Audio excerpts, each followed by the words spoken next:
מה הולך חברים? גיא לחזור מסבידו חדש. לפני שאנחנו מתחילים, נא להירשם נערות להביא את הפעמון ולתת לייק ולתת סאב ולתת כמה תגובות. אוקיי, היום אנחנו נספר עליי. אני סובל עם מלא בעיות. יש לי טורט, יש לי הפרעת קשב וריכוז. יש לי חרדות וגם יש לי כל מיני דברים לכם איך זה יקרה. אז ככה, כשהייתי ילד קטן, ככה זה היה. אני לא ידעתי מה קרה, אמא שלי פתאום אמרה לי ללכת נוסעים לאשקלון, לא ידעתי על מה מהומה. ואז נסענו עד שהגענו לאשקלון. ואז הבנתי מה קרה. הייתי בן 3-4 ואז אמרו לי שיש לי הפרעת קשב וריכוז. ואז אני ממש ניבלתי. ואז התחילו חרדות, ואז התחילו טיקים. מה זה בעצם טיקים? ככה, מנגיש, אתה לא יכול להשתלט עליהם. אתה לא יכול. כל מישהו שלא הפרעת קשב וריכוז יש לנו כמה תגובות. זה בלתי אפשרי לעשות את זה. אז בואו אני אתן לכם כמה עצות. לפעמים, חיבוק מאמא, מאוד עוזר לחיבוק מאמא. לבלות עם מישהו שעוזר לך איתו, כיף איתו. אז אמא שלי נלחמת עליי מאז שאני קטן.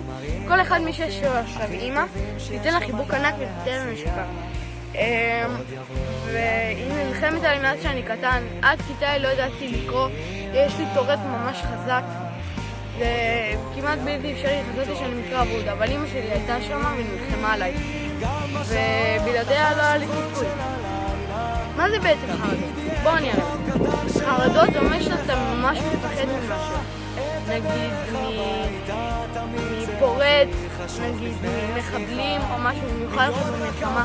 מי שחושש, הוא עדיין חיבור. זה ממש עוזר. אז חרדות זה בעצם דבר שאתה מפחד ממנו ממש חזק. נגיד, מרוב שהייתי מפחד, הייתי שותה אקונומיקות וכל מיני דברים כאלה. אז מרוב שהייתי מפחד. אז ככה. חרדות זה לא בדיוק איך שהם חושבים כל כך מפחיד, אבל זה ממש מפחיד בלילה שאתה עולה לישון, וממש מפחיד, אתה סובל ממלא בעיות בחיים שלך, אתה חושב שאין לך סיכוי, אבל יש לך עדיין סיכוי. ישן באח איתך וזהו. אם ישן באח איתך ביום הזה, אתה תצליח ביום הזה. וגם לא משנה כמה זמן זה ייקח, השם יתברך איתך, ואנחנו לא מפחדים, אנחנו נצליח גם את המלחמה הזאת. עם ישראל חי.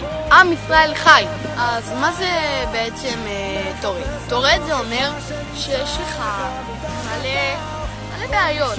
בעצם זה גם חרדות, זה גם טיקים, זה כל מיני דברים, אבל ממש סובל מהם. לפעמים אתה אומר, למה אני בחיים האלה? אבל אתה יודע למה אתה בחיים האלה, בשביל לתקן את העולם. ואם אתה צריך גם תתקן את עצמך. וככה זה היה. התחלתי לסבול כבר מלא שנים, עוד עד עכשיו גם. אני בקרוב עושה בר מצווה. ואולי עד אז יעבור, ואולי עד אז עכשיו אני יודע לקרוא, עכשיו אני יודע לכתוב ברוך השם. אז זהו, זה היה הסרטון שלנו חברים. ויאללה, ביי.